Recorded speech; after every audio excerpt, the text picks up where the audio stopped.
She snapped. "If you don't trust me, then maybe you should just leave." I said, "That's the first honest thing you've said all night." When she returned home to find my side of the closet empty, the echo in the house spoke louder than I ever could. I, 31 male, moved out of the house I shared with my fiancée 3 nights ago. She doesn't know yet. She's been at a work conference since Thursday. She comes back tomorrow, and when she does, she's going to walk into a half-empty house that will tell her everything she needs to know about where we stand. Let me rewind. Rachel, 29, and I have been together for 5 years, engaged for 1. We bought a house together 2 years ago. Well, technically I bought it since my credit was better and I had the down payment saved, but it was supposed to be ours. She pays me rent that covers about 1/3 of the mortgage.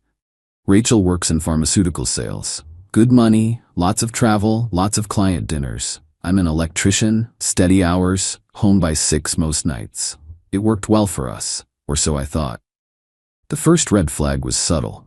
About 6 months ago, she started being weird about her phone. We'd always been open, knew each other's passcodes, would answer each other's calls if someone was in the shower, that kind of thing. Then, suddenly, she changed her passcode and would tilt her screen away when texting. When I asked about it, she said her company was implementing new security protocols because of sensitive client information.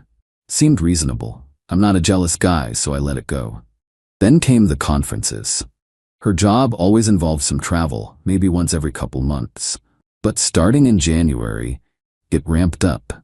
Suddenly she had conferences every other week. Sales meetings that ran until midnight. Client dinners that turned into drinks, that turned into her crashing at a coworker's place because she was too tired to drive home. Still, I trusted her. We were planning a wedding, looking at venues, talking about kids. Why would I doubt her? Last month, things got weirder. She'd come home from these trips exhausted, but glowing? And she'd be super affectionate for like a day, then distant again. She started criticizing everything I did. The way I loaded the dishwasher was wrong. My work boots were too dirty. I spent too much time with my buddies. Nothing was right anymore. Then came Thursday night.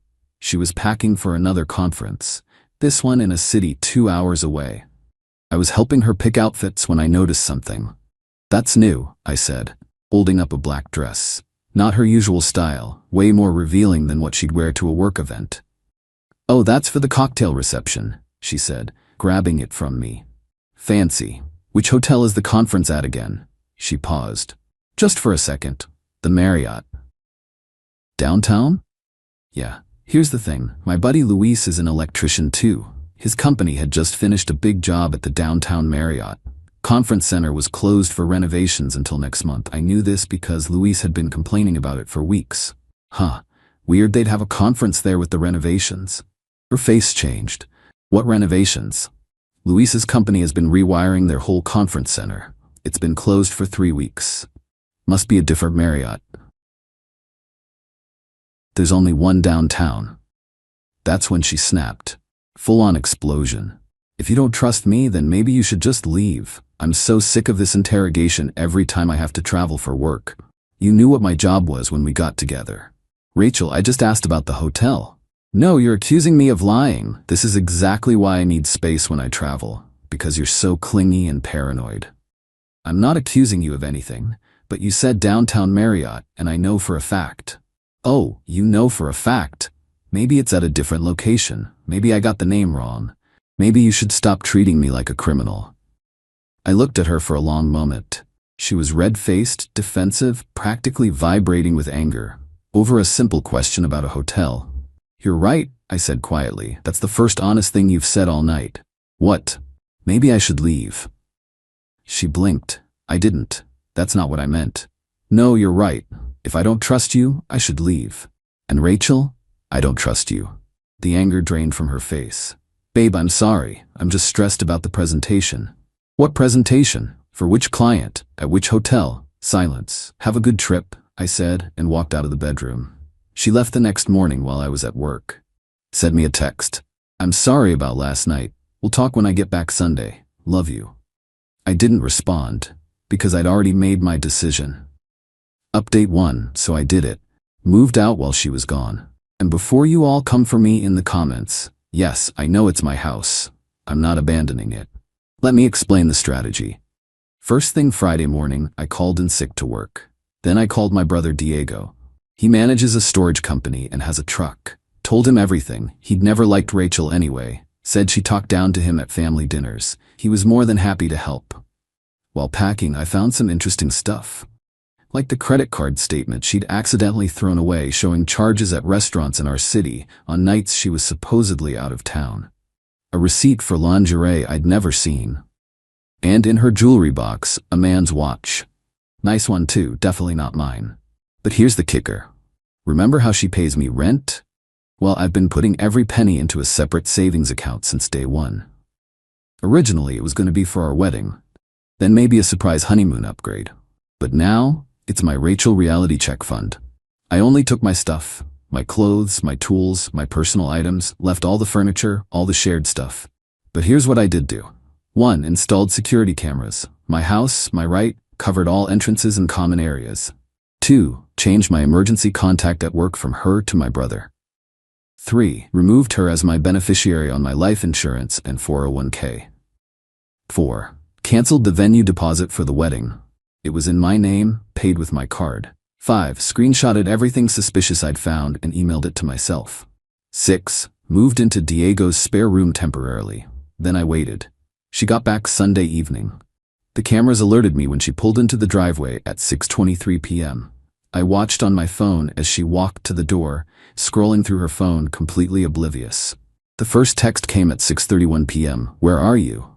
6:30. Alex? Your truck isn't here. Are you at Home Depot? What the hell? Where are all your clothes? Then she called. I let it go to voicemail. Called again. Voicemail. The text started getting frantic. Alex, where are you? This isn't funny. Are you seriously doing this right now? Answer your phone. I texted back once. You told me if I didn't trust you, I should leave. I don't, so I did. My phone immediately exploded. Call after call. Text after text. I turned it off and went to grab a beer with Diego and Luis. When I turned it back on later, I had 73 texts and 28 missed calls. They started angry, turned pleading, went back to angry, then desperate. My personal favorite. You can't just leave. We have a mortgage. We're getting married. Adults don't just run away. Rich, coming from someone who'd been running away to fake conferences. Update 2. The entitlement is off the charts, people. So Monday was interesting. I went to work like normal, phone on silent. Around lunch, my foreman comes over. Hey Alex, some lady called the office looking for you, said it was an emergency. Rachel? She's my ex, it's not an emergency. He shrugged, just passing it along. Then she showed up, at my work site, in her designer heels and pencil skirt, picking her way through a construction zone. Every guy on the crew stopped to stare. Alex, we need to talk. I'm working. I drove all the way here? That's a you problem. This is a hard hat area. You need to leave. Don't you dare dismiss me. You disappeared. You moved out without saying anything. I said I didn't trust you. That was saying something. She looked around at all the guys watching. Can we please talk in private? No. You need to leave before my foreman calls security. I'm not leaving until you talk to me like an adult.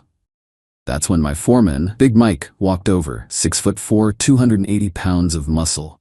Ma'am, I'm gonna need you to exit the work site. Safety regulations. She actually stomped her foot like a toddler. This is ridiculous. Alex, you can't just ghost me. We live together. Lived, past tense. Mike, can you escort her out? The look she gave me could have melted steel, but she left. That night, the real fun began. I'd been staying off social media, but Diego showed me her posts. She'd gone full victim mode. Sometimes you think you know someone after 5 years, and then they show their true colors. Grateful for my friends and family during this difficult time. The comments were a mix of people offering support and others asking what happened. She was vague in responses, talking about trust issues and inability to communicate like adults. So I did something petty. I commented, "Weird how the conference hotel you stayed at was closed for renovations. Must have been magic." She deleted the post within minutes. Tuesday, she tried a different approach. Showed up at Diego's apartment with tears and apologies. Diego wouldn't let her in, but she stood in the hallway putting on a show. I made a mistake. I admit it, but we can work through this, couples therapy, whatever you want. Diego recorded the whole thing through his Ring doorbell. He's not here, he kept saying. I was on his couch eating cereal and watching her performance on his phone. I know he's in there. Alex, please, let's talk about this. You can't throw away 5 years. Lady, you threw it away when you started lying, Diego said. Now bounce before I call the cops. She left, but not before yelling, "This is kidnapping. You're keeping him from me." Diego and I almost choked on our cereal laughing. Wednesday, yesterday, things escalated. I got a text from an unknown number. "Hi, this is Garrett. I think we need to talk about Rachel." Final update, Garrett. The plot thickens, right? I met him at a coffee shop near my work. Seemed like a decent guy, sales rep for a medical device company, early 30s, looked exhausted. He recognized me from Rachel's Instagram before she scrubbed all our photos. "I'm assuming you figured it out," he said. "The fake conferences?" He laughed bitterly. "Is that what she told you?" "Man, she told me she was separated. Said you two were selling the house, just living together until it closed." My turn to laugh. "We just got engaged last year. When did this start?" "January. Met at an actual conference." The irony, right? 6 months. 6 months of fake conferences, late night client dinners, and me at home planning our wedding. "Why are you telling me this?" I asked. "Because I just found out she's engaged. My buddy saw her crying on Facebook about her ex ghosting her. Mentioned losing her engagement ring. I didn't know there was a ring. There isn't anymore." Here's what Garrett told me. She'd been living a complete double life. Told him she was in the process of leaving me. Told him the house was already sold. Even showed him fake listing photos she'd made. When she visited him, those conferences, she played house, talked about their future. Meanwhile, she's picking wedding venues with me. "She's at my place right now," he said. "What?" "Yeah. Showed up yesterday crying about her abusive ex who locked her out of her own house. I let her crash. Then I saw the Facebook stuff and started putting pieces together. I showed him the security footage of her entering the house Sunday. Her tea working just fine. The timestamps showing she'd been there for hours before I responded to her texts. His face went white. She said you changed the locks. Said she had to get a hotel. My guess, she needed an excuse to stay with you." He left the coffee shop looking like he'd been hit by a truck. I almost felt bad for him. Almost. That night, last night, Rachel went nuclear.